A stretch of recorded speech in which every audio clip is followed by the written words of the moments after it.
বলে, অনেক দিন পর আজকে স্কুল যাব। সেই ছোটবেলার স্মৃতি, সেই ক্লাস 5 থেকে 12 পর্যন্ত অনেক স্মৃতি জড়িয়ে আছে স্কুলে। তো অনেকদিন পর আজকে টিচারদের সাথে দেখা।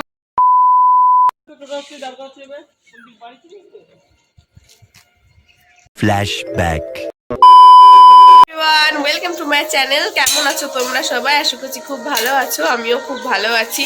তো আজকে একটা সুন্দর ব্লগে, সুন্দর সকালে তোমাদের সবাইকে ওয়েলকাম জানাই। এখন বাজে 10টা, আর আমি সকাল সকাল উঠেছিলাম, উঠে আবার ঘুমিয়ে পড়েছিলাম মেয়েকে মানে ফিটিং করিয়ে। তারপরে আবার উঠলাম 9টার দিকে, উঠে চাটা খেয়ে। আর যেহেতু বাবার বাড়িতে আছি, কোনো কাজই নেই, সারাদিন রিল্যাক্সে শুধু খাওয়া আর মেয়েকে সামলানো। তাও মেয়েকেও ধরতে হয় না, বাড়িতে এত লোক সবাই ওকে ধরে, আমরা সারাদিন রিল্যাক্স করি। তো চলো আজকে দিনটা শুরু করা যাক। কোথায় রে এ গুলুমাটা, কোথায় রে? গুড মর্নিং সোনামা। তোমার তো মর্নিং অনেক আগেই হয়ে গেছে, তুমি এক ঘুম দিয়ে খেয়ে দিয়ে আবার ঘুম দিলে, তাই না? তাই না সোনা?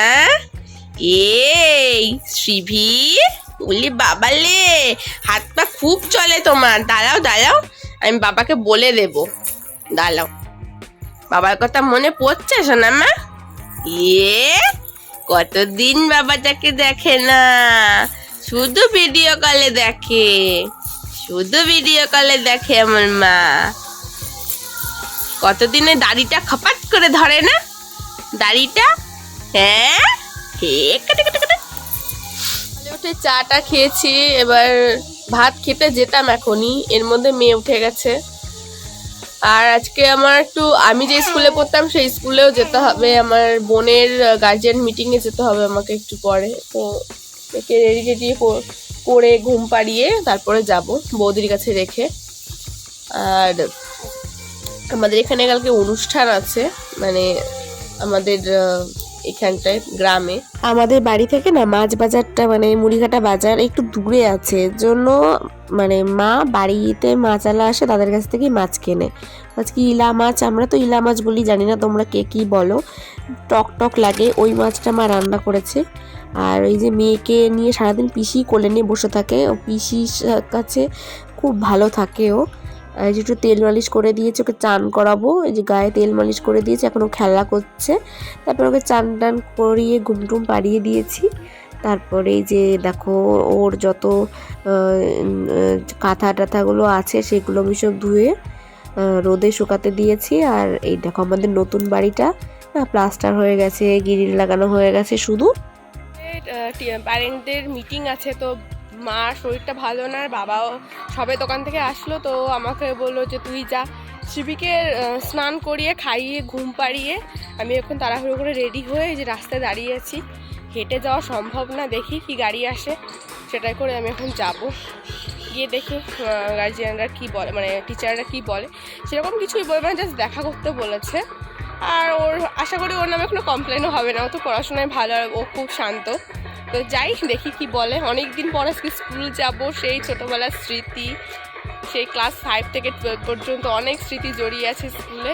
তো অনেকদিন পর আজকে টিচারদের সাথে দেখা হবে, স্কুলে ঢুকতে পারবো অনেকদিন পরে। তো চলো তোমাদের সাথে সবটাই শেয়ার করবো। বাড়ির সামনে থেকে কোনো অটো টোটো কিছুই পাচ্ছিলাম না, এর জন্য আমি হাঁটাই দিয়েছি, যেহেতু একটু তাড়া আছে, টাইমের মধ্যে পৌঁছাতে হবে।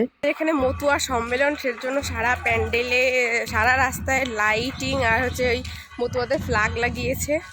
আগামীকাল সম্মেলন, আজকে অধিবার। হাঁটতে হাঁটতে দেখো আমি মোড়ের মাথায় এখানটায় চলে এসেছি, তবুও কোনো কিছু পাচ্ছি না। তারপরে আমি হাঁটাই আরম্ভ করে দিয়েছি, যে আমাকে তাড়াতাড়ি যেতেই হবে। আমাদের এখানে মোড়ে এসে আমি সেই মানে আধ ঘন্টা দাঁড়িয়ে রয়েছি, তবুও কোনো গাড়ি পাচ্ছি না, অটো পাচ্ছি না। লাস্টে এই রোদের মধ্যে হেঁটে হেঁটেই যাচ্ছি। দেখো কি যে রোদ, আমার পুরো মুখ পুড়ে যাচ্ছে, কিচ্ছু পাচ্ছি না। এদিকে টাইমও হয়ে যাচ্ছে, 2:30-এর মধ্যে যেতে বলেছিল, অলরেডি 2:40 হয়ে গেছে।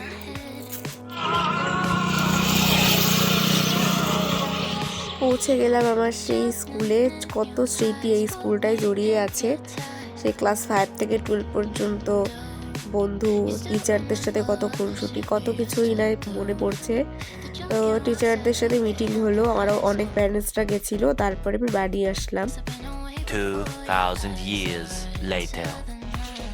বোন আমাকে বললো তুই যাবি আর চলে আসবি, বেশিক্ষণ লাগবে না, কিন্তু আমার প্রচুর সময় লেগে গেছে। লাস্টে আমি নিজে থেকেই বললাম যে স্যার আমি বাড়ি যাচ্ছি, আমার মেয়ে মানে ছোট বাচ্চা বাড়িতে রেখে এসেছি। তো আমাকে তো সব টিচাররা সবাই খুব ভালো কথা বলছিল, অনেক গল্প টল্প করলাম। তারপরে যে বাড়ি যাচ্ছি, টোটো পেয়েছি একটা, টোটোয় করে, কারণ বাড়ি থেকে ফোন করছে যে মেয়ে খুব কান্না করছে। বৌদির কাছে আছে তবুও মানে ও যখন খুব কান্না করে তখন ও কারোর কাছে থাকবে না, ওর তখন আমাকে চাই।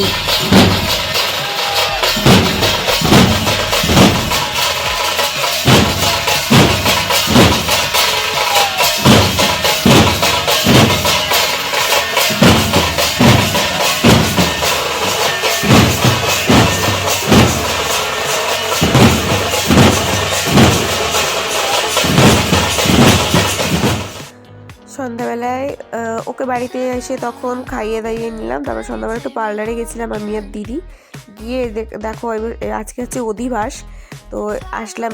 অনেকগুলো দলও এসেছিলো। এবার দলটল ওঠার পরে যে রাত্রেবেলা এখান থেকেই হাতের খাবারটা খেলাম, অপূর্ব খেলাম। তো দেখা হবে অন্য ব্লগে, বাই।